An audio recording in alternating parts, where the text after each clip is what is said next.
তো আমার পুজো ডান, পুজো হয়ে গেছে, একটু দেখাই।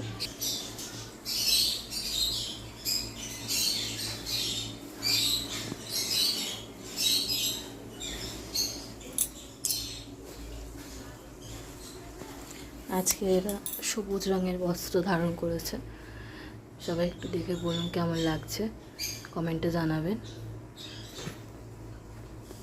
তো এখন যাব মায়ের কাছে, দেখি মা কী করছে রান্না করে একা একা।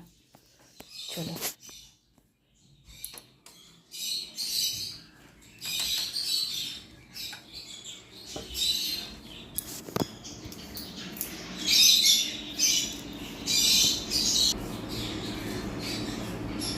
ও মা কি করছো?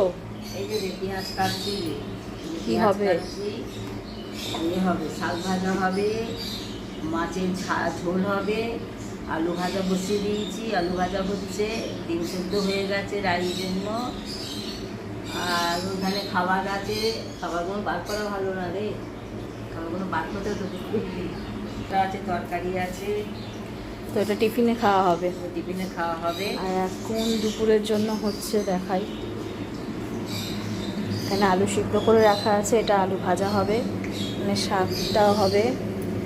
আর এখানে মাছের ঝোল হবে, আর ডিম সিদ্ধ হয়ে গেছে আমাদের ছোট সদস্যর জন্য, ডিম সিদ্ধ আর আমাদের মাছের ঝোল। আর কড়াই কি হচ্ছে? কড়াতে হচ্ছে আলু ভাজা।